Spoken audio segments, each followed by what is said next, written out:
Carly on Twitter says the difference between sunflower oil and olive oil, and why is one better than the other?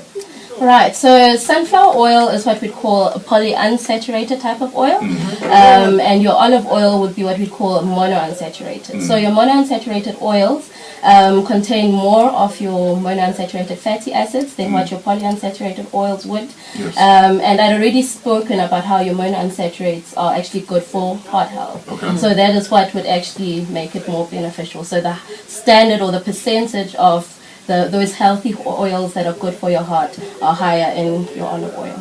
Would you add coconut oil and the MCT oils into the same category? Coconut oil and MCT oil is actually, well, MCT oil, let's put that separate, but coconut oil is a saturated type of oil, which has healthful benefits that wouldn't be actually in the same category. They're different types of oils to your olive oil, but they do have their own healthful benefits though. Packing food for kids for school. What would you recommend? One, what's healthy? Two, what will give them more energy to last through the day? Right. So if you're packing a lunch for a child, first things first that comes to mind is do not put any juice. Rather have a lot of water. Okay. Children are very playful. They need to be well hydrated. Sure. And obviously the sugar levels would not be very good for the children. They won't be able to concentrate as well in school with all the high sugar levels. So I'd best advise rather give the baby water. Include a lot of children don't want to drink water. How? They do. I think it's a practice. Yes. At home, my child she's a toddler and she drinks water.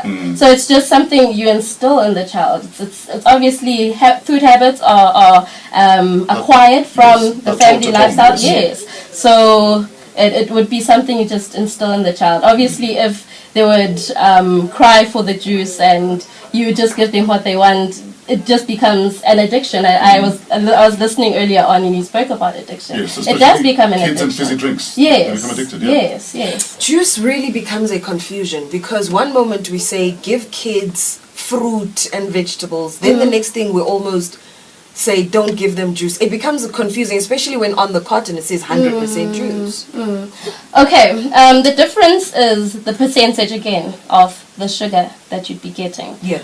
If you're having juice, it's much more concentrated in sugar versus having the fruit. And then the fruit also has other vitamins, other nutrients that are more beneficial. So it tends to get lost when it's processed to make the juice. So for instance, at home, a liter of juice will probably dilute 1-to-1. So we'll get 2 liters out of a liter. Yes. That's best. Is that best? Yes, it is. It is. Because I find it tastes better diluted anyway. It is. I agree. It is. Everything that we've spoken about sounds like it's for a certain group or a certain class. LSM. Yeah. Because my cousin who lives in Freedom Park, again, I would make an example, doesn't know does olive oil exist or can afford olive oil.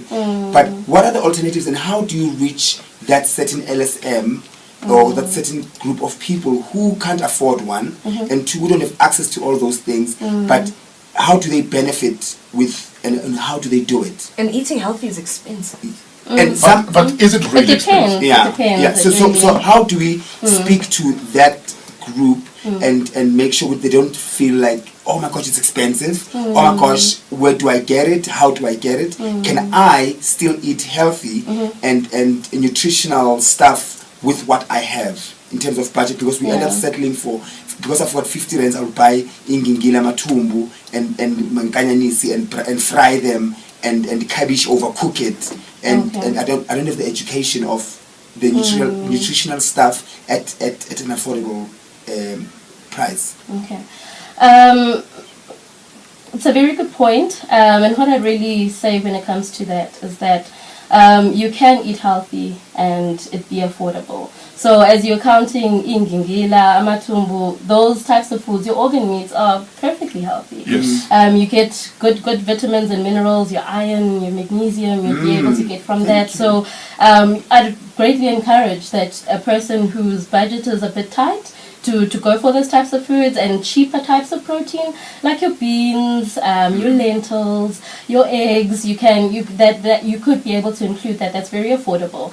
Starting a fruit and vegetable garden, because I believe that fresh produce is what does become a challenge when you're looking at healthy eating. If you are not able to get those at a supermarket, to start your own vegetable garden would be a great idea. If not that, go for your farmers markets, because you get the same types of foods at a much reduced or much reduced price than what it would be at a supermarket. Unfortunately, we are out of time, but where do people reach you if they need help or assistance with dietitian stuff? All right. So they can contact me on my number 081-362-7895. Or they can follow me on Twitter at NDS_lifestyle. I'm also on Facebook, Thando Dietetic Services, that's my page, and LinkedIn also, Thando Dietetic Services. Or is it Thando? Thando. Why did Thando is the practice. Yes. And then my name is Thando Loake. Oh, okay, Thando Loake. Yes. Because offenses Thando Loake, and you've been looking at me funny. Why should you look at me funny? Like, you should have corrected me, man. Like, what's her name? Anika. Anika. Because we thought it's Anika. Because only us blacks say Anika. She's like, no, my name is Anika. I was like, yeah, you're black there. Thank you so much, Thando Loake. We will see you online, and hopefully you'll get people eating healthy. Thank you, Fresh. It's been a great pleasure. Fresh Breakfast on Metro FM. Morning. Morning.